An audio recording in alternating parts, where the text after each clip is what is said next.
Evening,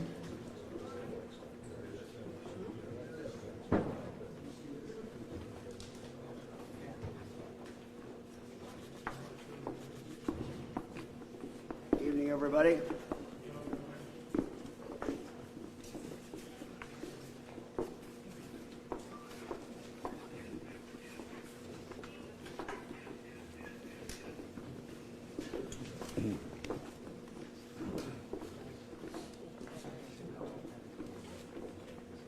Wait till everybody gets in.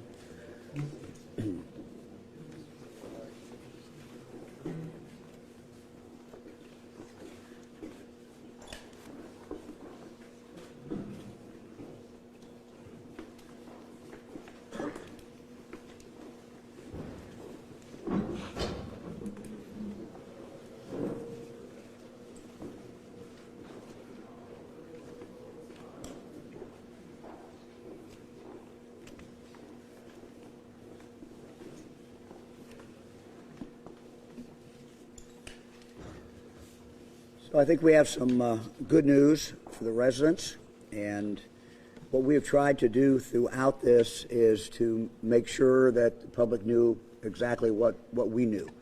And so that's what we're trying to do today.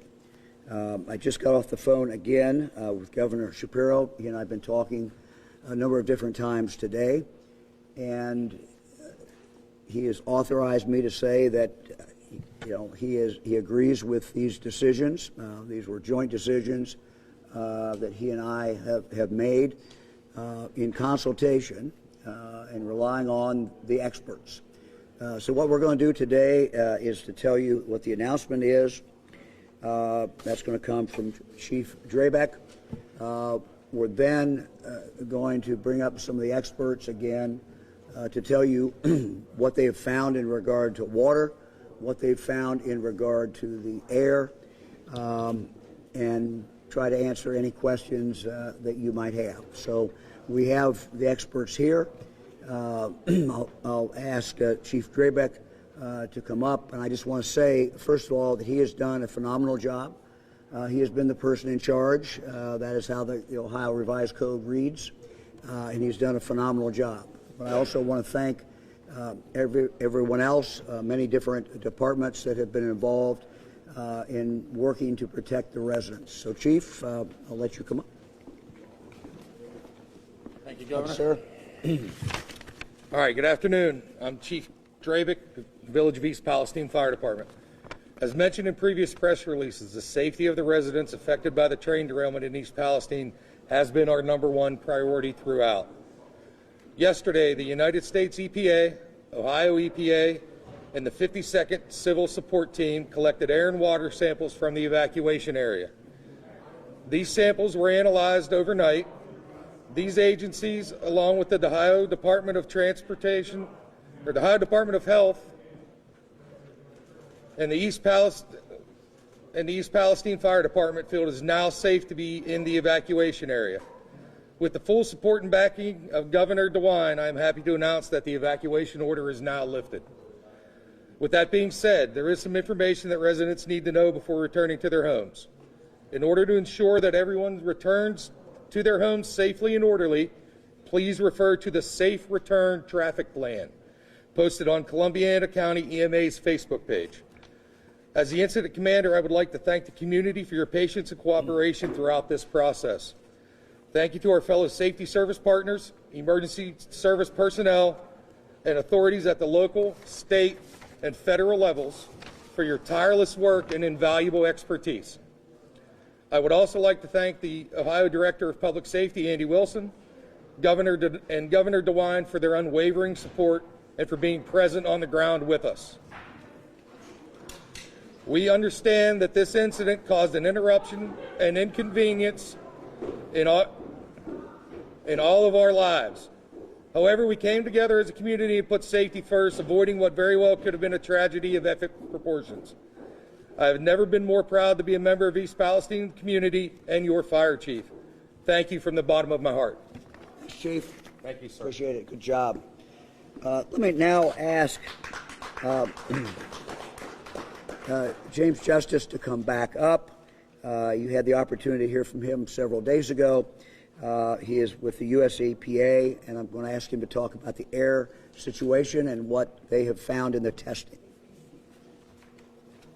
Thank you very much. Again, James Justice with the U.S. Environmental Protection Agency. Over the past, as you know, we've been conducting air monitoring and sampling in the community since the start of the incident. Over the last 24 hours, we've continued to monitor, and as we've reported before, all the readings we've been recording in the community have been at normal concentrations, normal background, what you would find in almost any community operating outside. And based on those recommendations and those air monitoring readings, we reported to the fire chief and our assisting health agencies, and that's what led to the fire chief lifting the evacuation today. You want Yes, sir. to detail a little bit how extensive the monitoring has been, and anything else you can tell about that? Oh, absolutely. Throughout the incident, we've had a number of area array. We have a number of instrumentations that we use. Some are static instruments that we place at strategic locations, and then we also have teams that have handheld instruments. And we've been conducting that kind of air monitoring 24 hours a day. Our partners and contractors for Norfolk Southern have been doing the same. We've had assistance from the Ohio National Guard Civil Support Team, and all that data combined together is accumulated, and we review it, provide it to the health agencies, and it's literally hundreds and hundreds and hundreds of data points that we've collected over the time to show that the air quality in the town is safe, and led to the decision for the fire chief to lift the evacuation. All right. Thank you very much. Thank you, sir. Thank you very much. And he'll be available for questions. Kirk Kohler, the Ohio EPA, will talk about what he has found and his team has found in regard to the water quality. Kirk? Yes, Governor. Thanks. Sure. Good evening, everybody. As again, Ohio EPA Emergency Response Unit has been here since the onset of the incident. We have been tasked primarily with the protection and monitoring of the water systems, the waterways, and we do agree and glad to see the safe return of the residents here to East Palestine. The unfortunate side of these incidents at the onset is material does, and in this case has entered the waterway. Actions were taken to minimize that. There were detections through the laboratory analysis of it. The unfortunate side, those were immediately toxic to fish, but all the information and data to date is it has still been protective for the drinking water as it applies for drinking water standards. We are working closely with our partners to ensure that that is maintained. Throughout the incident, again, containment measures and in-situ treatment measures have been in place, working with Norfolk Southern, and there are, again, Ohio partners here, like the Civil Support Team, water samples throughout, Sulphur Run, Leslie Run, Little Beaver Creek, and even the Ohio River are being conducted on a daily operation to ensure that safety remains in place. Thank you. Thank you very much. Thank you. Thank you, sir. Let me now ask Scott Deutsch to come up. He was here before representing the railroad, and he's going to talk about what residents can expect and what the railroad will do to help residents as we move forward.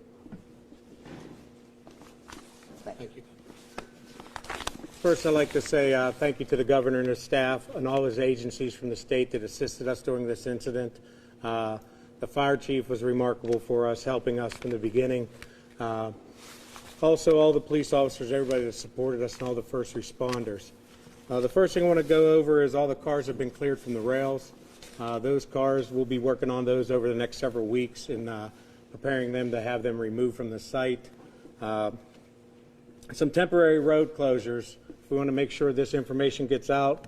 We will have the crossings closed at James Street. We'll have the crossings closed at Pleasant.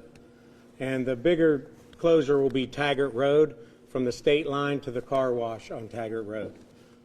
We will have heavy equipment moving in there. That'll be where we'll be moving the cars in and out. So we want to make sure that we maintain that. And a lot of our workers will be staged along that road and equipment. So we have to keep that particular road closed right now. The Family Assistance Center, That'll be open from 10 a.m. to 8 p.m., and that'll be open for the foreseeable future if the residents that were evacuated need any type of assistance. As far as assistance, things that can be that we can assist you with is going to be one of them will be any reimbursements for eligible expenses. Those expenses are any clothing, food, lodging, hotel rooms that you incurred. Stop at the assistance center, and they'll assist you with that. For our business owners that were in the evacuation zone, our teams, you can also go to the assistance center. I'm going to give you a phone number for everybody to use. For any business loss during the evacuation, you need to go to the assistance center and talk with our claims team, and they're going to take care of you with all that once they get the information from you. Any question? Before I give you the number, we'll do one more thing, and that's going to be if you feel you need an air test done on your home before you enter it. I'm going to give you a phone number to call, or you could go to the assistance center, and they will set that all up for you. We will send our trained people from our contractor, and they'll come down and assist you. That phone number, if you could get this out for us, is going to be 234-542-6472. That's 234-542-6472. Thank you. Thank you. Let me ask the mayor, Mayor Conaway, to come up.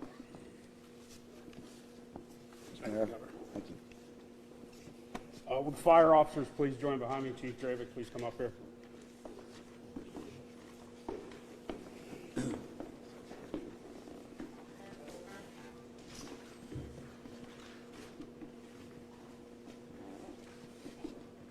These men behind us saved our town on Friday.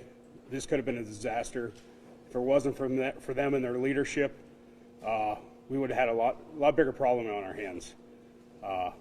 All these men behind me are part-time. Chief Dravick is the only full-time person on our fire department. I think it shows the level of training and the commitment they have to our community, and I would just like to thank them for everything they have done over the last several days. If it wasn't for them, our citizens would have been in peril, and I think we all need to congratulate them, and we appreciate them. You guys are appreciated. I'm speaking for myself and the rest of the town residents, so I thank you. Thank you very much, sir.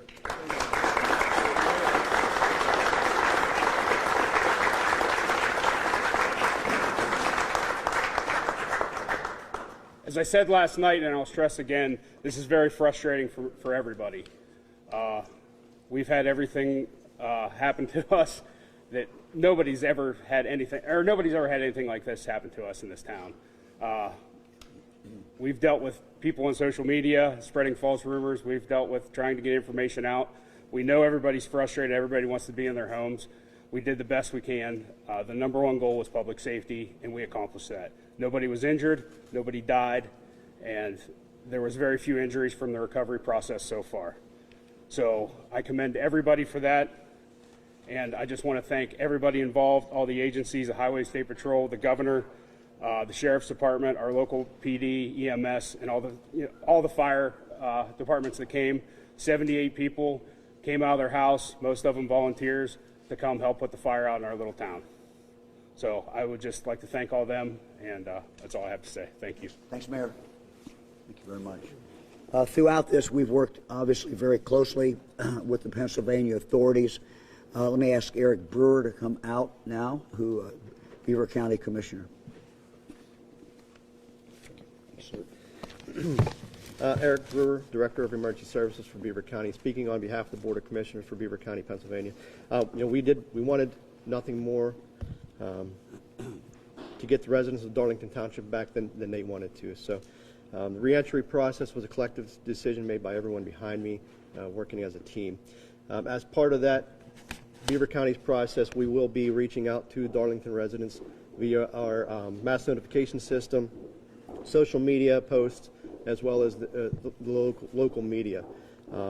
We will also be reaching out to those residents personally to see what their needs may be and getting them in the right direction there. So this is a perfect time for those residents, Beaver County residents, to go to beavercountypa.gov to sign up for the mass notification system so that we can get those messages out. In the coming days, we will also be posting other messages to our social media for residents of Darlington, Beaver County who are affected. Thanks. Thank you very much. We'll be happy to take questions. Can you give us an idea of what your air quality readings have given you that brings us to this point, as well as your water quality monitoring process as well? Yeah, I'm going to bring them back up. I mean, basically, it was explained to me, the air, which obviously we're most concerned about, everybody breathes the air, that the readings are basically similar to what they would have expected prior to the train wreck or the train accident. So that's my layman's interpretation, but I'm going to bring the experts back up again. Thank you, Governor. Specifically, were there particular carcinogens or chemicals that you were specifically looking for in the air? Well, I'd like to reiterate, the governor gave a better answer than I could have, but specifically some of the contaminants, based on the consist from the rail line that provided for the cars involved, we focused on those chemicals. As you know, the primary driver was vinyl chloride. We talked about that at press conference before. And then not only the vinyl chloride, there's a couple other chemicals related on the rail cars to monitor for those, as well as combustion products. As those things burn, they produce additional chemicals. So some of the primary combustion products from vinyl chloride was phosgene and hydrogen chloride, both very toxic chemicals, and that's why that controlled burn the other night was so important to get right, because there was a potential for those contaminants to be released. Our monitoring, even during that, did not show. We had a few detections right at the site, but very few detections, but all below health screening levels after that incident. And that just shows the robustness of the monitoring system we had with our partners to make sure the community is safe and then to allow for a safe return to the community. Was there anything that you were able to gather from water testing at all? I'll have to defer to Ohio EPA for that answer. Kurt? Thank you, sir. Yes, sir. Yes, to fully address that question again, under this phase, it's been the emergency response.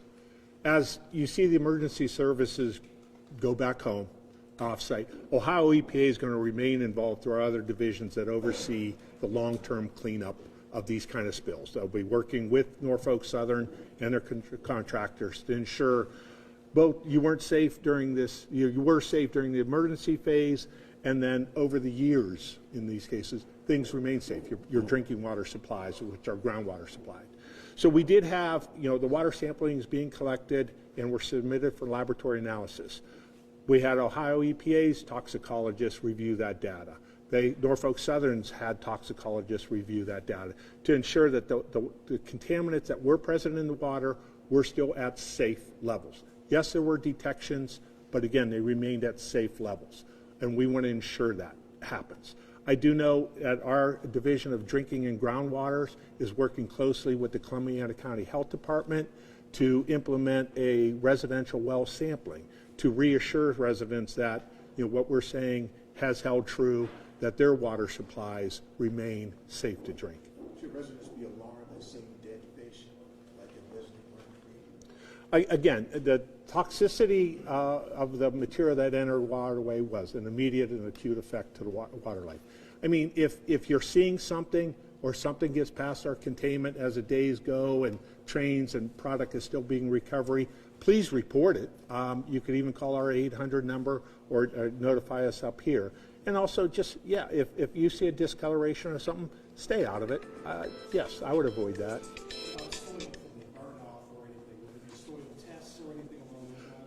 That, again, is part of that long-term remediation. The goal under, again, this emergency phase is that the grossly contaminated material should be getting collected. The liquids should be getting collected, containerized for disposal. And then, again, the sampling, the remediation phase, if you want to call it that, will come in where they do collect the soil samples. They do compare it.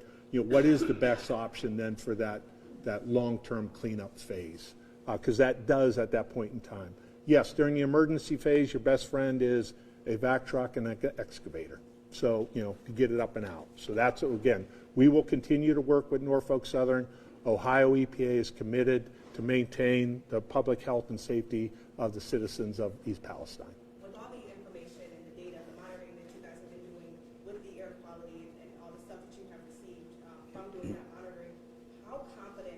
DeWine, argue that there won't be any long-term health concerns concerning the air quality and the water for the residents here. This is your water man. We'll bring the air guy back.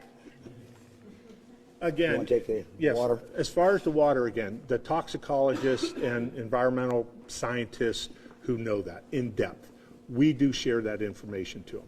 Right now, we have a system set up. As the data comes in, it's distributed to a network for people to look at, both on an immediate phase, hey, is there anything really alarming that we missed? And then again, those smaller numbers that really matter from that long-term exposure concern.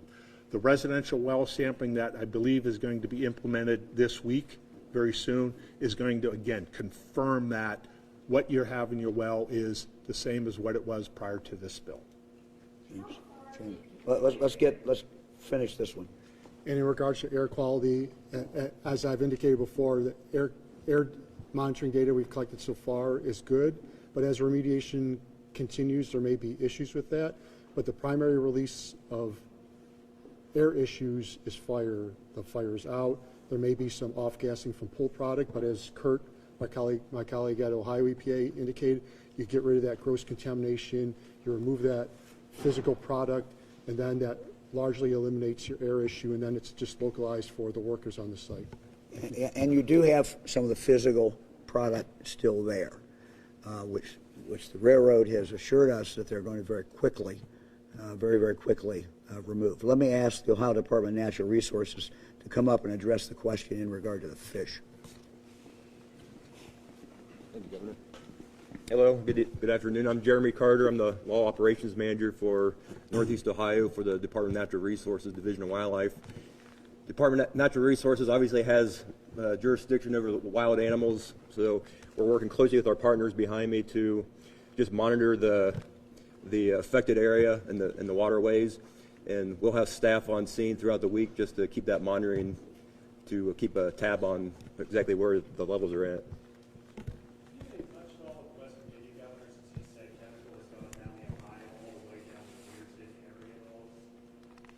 I've not had a discussion with him, no. In fact, I just heard about the Weirton 45 minutes ago. So, again, I'll let this go back to the experts here. Orsanco is a group that helps with the monitoring of the water quality within the Ohio River. They are aware of the situation. They are providing us the results. They have their monitoring system set up, including all the way down to Cincinnati, to targeting these specific contaminants that we are aware of. Again, yes, there were some detections, not a surprise, but yet again, it was well below drinking water standards. How far has it gone down? Weirton was the first and only detection that I have heard from Orsanco, and we're again in contact with them once or twice a day. Can you tell us what actual leak? Are we talking about chemicals or fuel or? Anybody? Railroad? Obviously, the vinyl chloride that we had to vent and burn, and then a little bit of lube oil, non-haz lube oil, and the butyl acrylate. That is what a lot of what we're gathering information on. What could precision scheduled railroad have to do with the axle failure that caused the derailment? I have no idea. That's a mechanical issue. Precision scheduled railroading is a management process. Yes, sir. So moving forward, with rail cars continuing to go through this small community, how does Norfolk Southern continue to build trust back with residents who live right there near the scene? And Mayor, how do you trust Norfolk Southern moving forward with potentially toxic chemicals moving through this small town?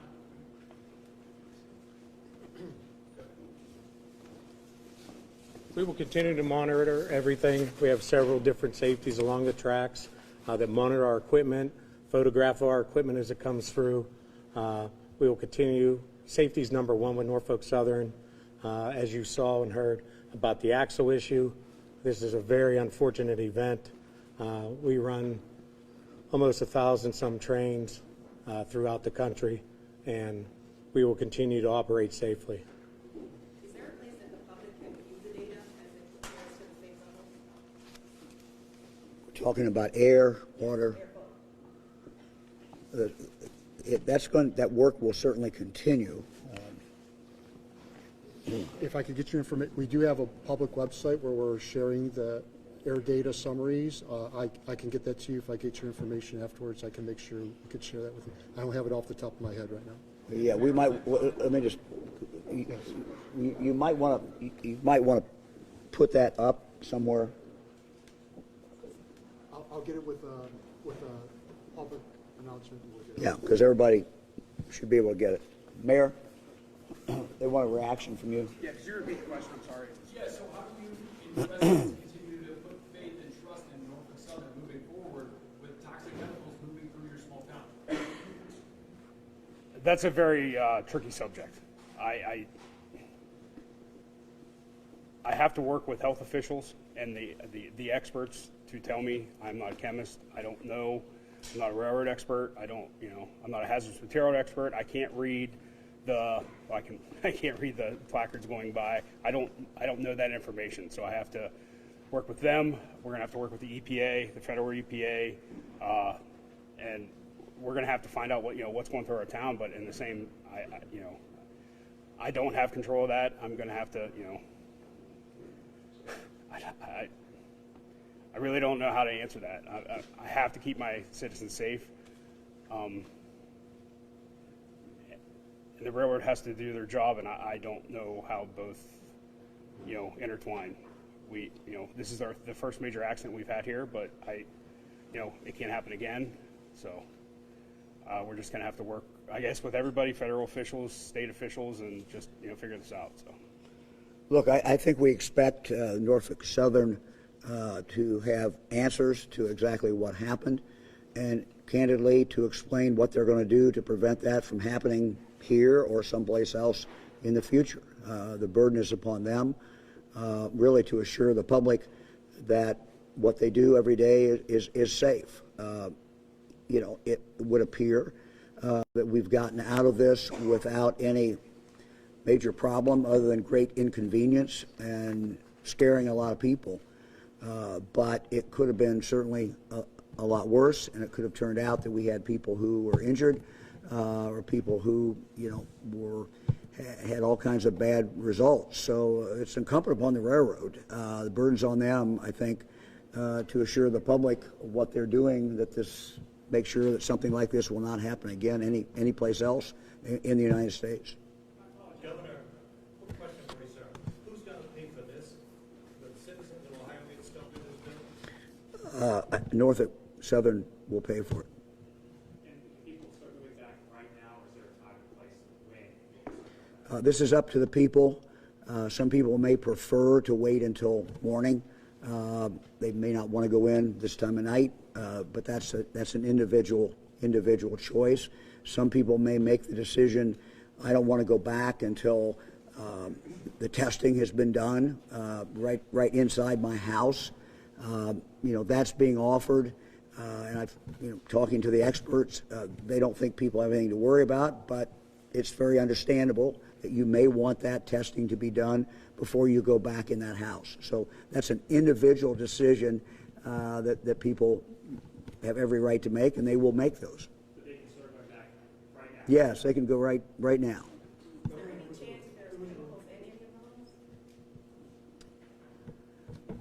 Again, I will let our air quality and water quality. You're talking about what? And the evacuation area, those people that have those safe readings, is it at all possible that there are chemicals in any of those homes? What they have told me is that they believe that the air in there should be similar to the air outside. Did I get that right? Anybody? As the governor said, we never detected a sizable plume inside the evacuation zone, so we wouldn't expect to see high concentrations inside the home. That's why the reoccupation screening is voluntary, and we encourage people, if you have any questions, be sure to call and take advantage of that. The teams will consist of a railroad contractor as well as an EPA representative too, to verify those readings. Thank you. Who else?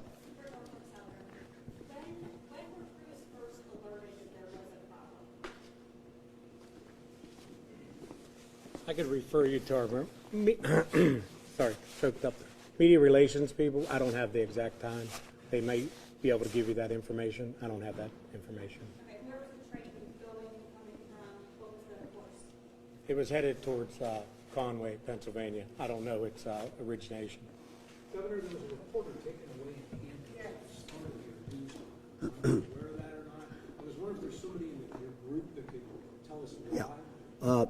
Let me tell you what I know, which is not very much. I heard some commotion back there, but obviously I couldn't see through there. Jill Del Greco, who is my press secretary, who is here, pulled me out shortly after that and told me just what you just said. So I don't know the facts. Let me just say that a reporter should be allowed to report live or to tape or whatever they want to do anywhere in this press conference. That happens frequently. There'll be a press conference going on and someone wants to report live, they want to go up, they have every right to do that. So I don't know what happened, but we will certainly find that out. I don't know the interaction or what happened, but it has always been my practice that if I'm doing a press conference, if someone wants to report out there and they want to be talking to the people back on channel, whatever, they have every right to do that.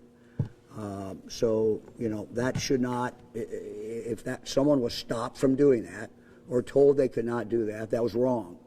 And it was nothing that I authorized, and certainly it would be something that I would not want to see happen. This happens, we do this, I do this all the time, and so I'm certainly very, very sorry that happened. I don't know all the facts, but he or she, whoever was arrested, had every right to be reporting and do what they do every single day.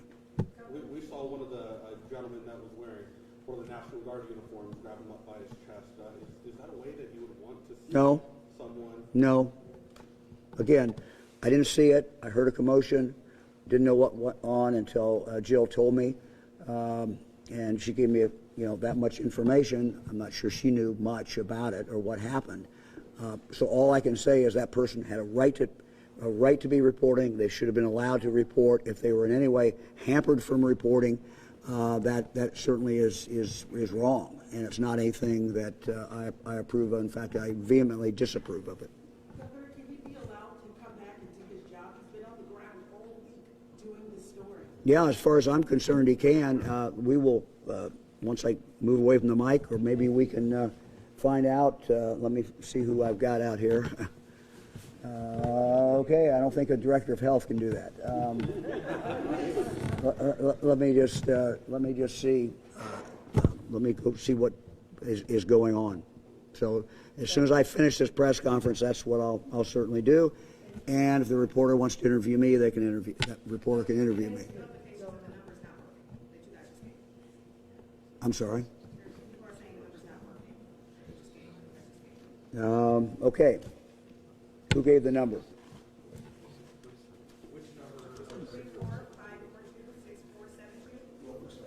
Norfolk Southern, your number's not working.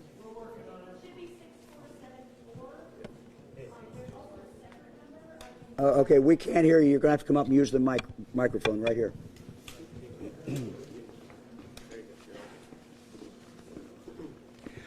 Hi, all.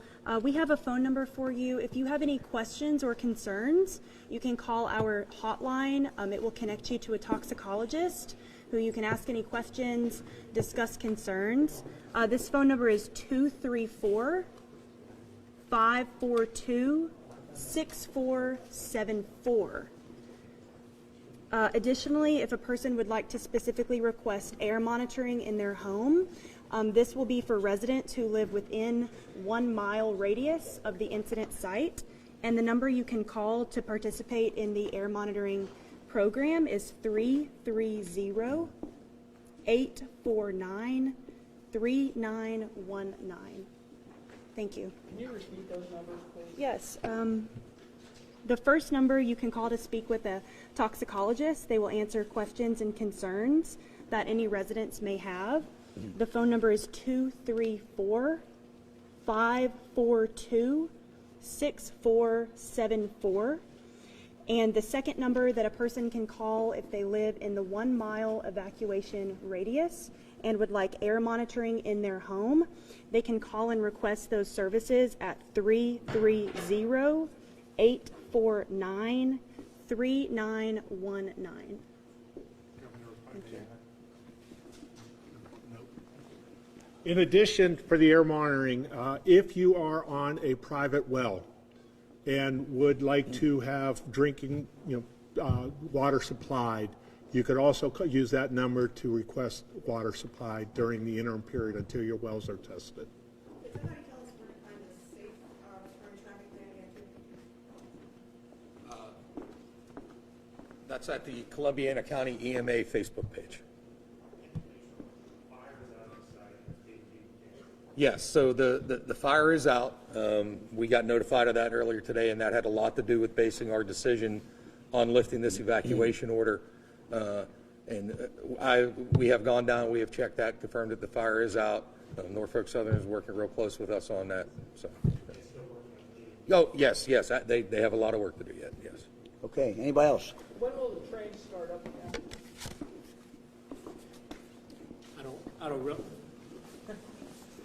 I don't really know the exact schedule when they'll start, but it'll be soon. I'm assuming there's a backup that's going back for states and miles. I really don't have that information. I'm in a different department, but thank you. Okay. Thank you all very much. Thank you.